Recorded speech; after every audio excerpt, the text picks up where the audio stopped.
you have read correctly. In this video, I'm going to show you how to make salmon and grits. So the first thing that you want to do is get yourself a fresh Alaskan salmon fillet. You want to remove the skin off of that fillet. And then you want to cut that fillet in 8-ounce cuts. And it should look like this, or you can cut it to your desire. Now you want to just go ahead and season your salmon. These are the seasonings that I used. I used Creole. I used Old Bay. I used the herb blend that I always use for most of my videos. And I used a packet of Zazoon.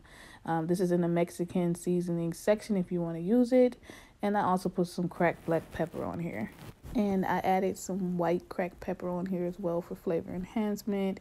And I just put a little bit of oil on the fillets. So the oil is to make sure that the seasonings stick and that the salmon does not stick to the pan. And right here you see me just rubbing it. This is the same technique that I do. I put one on top of the other one and make sure it's evenly distributed. Next, you want to prepare your grits. For 1 cup of grits, it is 4 cups of water. And the next thing you want to do is just prep yourself some fresh curled parsley. So you don't need a lot of this. So the way you want to prep it is you want to cut off the long stems, and then you want to separate the stems from the leaves. Now, it's easy to do, but you do want to sit there, and it's kind of tedious, but you have to remove all the stems. You don't want to chew a stem of parsley. It'll ruin your whole meal. After you have separated the stems, you can start to saute your salmon. So you just need some olive oil at the bottom of the pan and about a tablespoon of butter. Let those melt in together. And make sure your pan is hot. So when you're ready, you want to go ahead and lay the salmon fillets into the pan.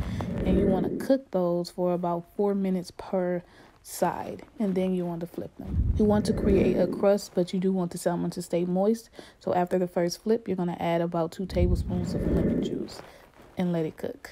So after the grits are finished, you want to grab a plate and you want to create a bed. So that just means laying down the grits first. Cooking the grits, it does take about 10 to 15 minutes to cook. You do want to make sure they are cooked and not raw.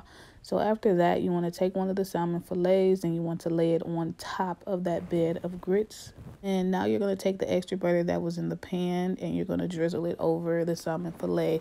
So you want that to run down. It's supposed to run down. Don't be alarmed. Then you're just going to take some of that curled parsley and just put it all over the plate. Now this is what it looks like. This is like a brunch. You could eat this for dinner if you want to. Most people will not eat this for breakfast, but you can if you want to as well. So if you like this recipe, go ahead and give it a thumbs up and subscribe to my channel if you're not already. And I'll see y'all in my next video.